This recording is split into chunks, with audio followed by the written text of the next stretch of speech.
the body like an arch.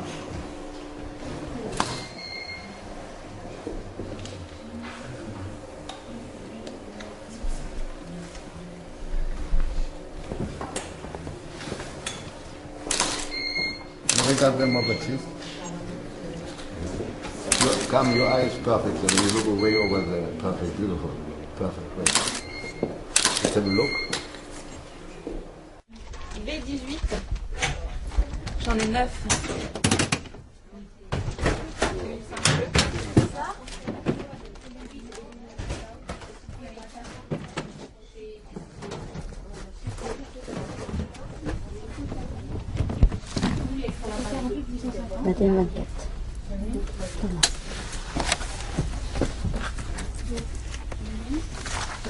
Il y avait un jacquard noir-bleu, il y avait le jacquard noir-noir.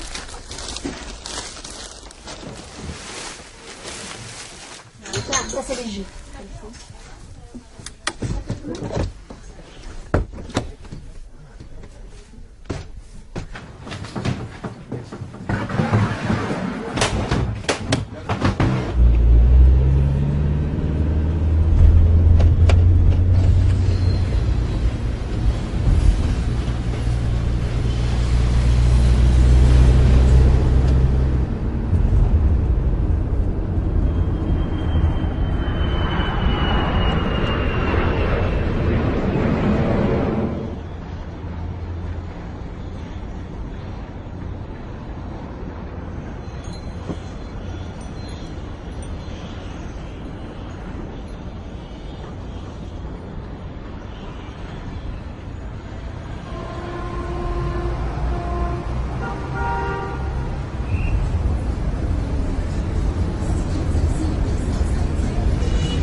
Tirez un peu derrière, c'est un peu court On va derrière. le repasser. On va passer en tirant.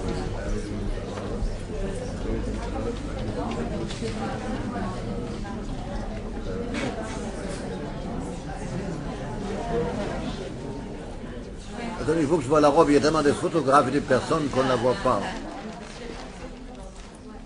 Bien comme ça. Très bien. T'as pas une veste à mettre sur les épaules ou quelque chose comme ou à la main, ou à la main, ou à la main. Bien moi tout ça. Ou tu lui mets des gants, ou tu lui mets des gants comme ça. D'accord. Parce que là c'est un peu bizarre. Can you turn? Une veste sur les épaules. Non, il met une jolie ceinture aussi. Où les bijoux se montrent derrière plus que devant.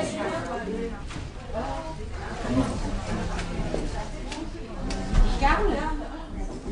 Comme ça. Oui, mais plus à la main plutôt. La veste à la main, tiens, on va pas... Ah, c'est joli, c'est vrai. Oui, c'est bien, c'est bien. Oui, c'est bien, ça. D'accord, d'accord. Non, non, c'est bien.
l'inspiration chinoise, je choisis deux choses.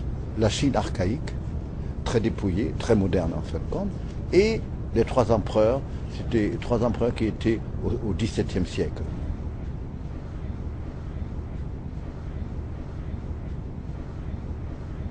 J'adore les chinoiseries françaises du XVIIIe parce que c'est une idée de la Chine peinte par des gens qui n'ont jamais vu la Chine. Et ça c'est amusant parce qu'il y a une vraie imagination là-dedans. Et c'est pas des mauvais goûts, c'est plein d'esprit et c'est léger. Et j'aime assez l'idée aussi, comme dans les films, de faire jouer des noms chinois, des rôles chinois. Quand vous allez à l'opéra pour Turandot, c'est pas forcément une chinoise qui chante. Hein. C'est amusant, c'est l'influence et l'esprit de la Chine qui donne une inspiration, mais qu'il faut travailler. Sinon, on fait du folklore. Coco Chanel n'a jamais été en Chine. Et pourtant, elle était infusée par une espèce d'amour de la Chine. Oui, vous savez, quelquefois, c'est beaucoup plus créatif. L'idée des choses que la réalité. Mais quand même, la Chine a toujours été assez présente au niveau art, décoration, bronze, chinois, paravent de Coromandel. Les Français ont toujours aimé l'art chinois. Et toute cette partie du monde a quand même beaucoup inspiré depuis le XVIIe et XVIIIe siècle l'art de la décoration en Europe. Parce qu'elle, au fait, elle avait ça dans ses maisons. C'est José Maria Sert qui lui a fait découvrir tout ça. Et elle est restée avec ça toute sa vie. Elle a ses merveilleuses biches en bronze chinois et tout ça, qui sont incroyablement modernes. C'est dépouillé comme les Brancusi. C'est complètement épuré, absolument. Les codes couleurs, enfin les couleurs qui sont récurrentes dans la collection, le rouge, et pourtant... Oui, mais c'est un certain rouge. Je ne suis pas un fan du rouge, mais le rouge lac chinois, j'aime beaucoup, comme j'aime beaucoup aussi les meubles laqués rouges. Pour les vêtements de rouge un peu cerises, machin comme ça, je suis moins fan. Mais avec les kakis, l'or mat, car l'or n'est pas brillant, c'est pas du tout un or agressif et très très très clinquant. C'est pas du tout bling bling. J'ai pris ce qu'il y avait des plus dépouillés, des plus élégants et des plus authentiques dans la culture chinoise en ce qui concerne l'art décoratif et les vêtements. Il y a une technologie et il y a un savoir-faire ancestral. C'est exactement la même chose. Oui, mais je suis content que vous disiez ça parce que c'est ça qui nous rend assez uniques. Et on n'a pas de concurrents parce que personne a à sa disposition autant de gens avec autant de savoir-faire. Et ça, c'est la force de Chanel. Les broderies. Il y a des robes avec des broderies de plumes à plat comme des mosaïques. C'est un travail effrayant. Les bijoux, la façon de faire tout ça à la Maison des Rues, c'est fabuleux. Il n'y a personne d'autre au monde qui fait ça comme ça. Même les chapeaux de la Maison Michel sont quand même d'une proportion parfaite. C'est vraiment un travail de modiste comme dans le temps avec une touche moderne. C'est fait d'une façon très artisanale dans le meilleur sens du mot, parce qu'il y a artisanal, il y a l'art de bien faire, un art appliqué, et c'est vraiment formidable. L'image de cette collection tient beaucoup à ces raffinements qu'il faut vraiment voir de près, presque toucher, pour savoir comme c'est fait et pour apprécier vraiment à fond la beauté de ce travail. Mais la base était un dépouillement qu'on retrouve dans la Chine archaïque et dans cette période merveilleuse des trois empereurs qui a duré très peu de temps à la fin du XVIIe siècle.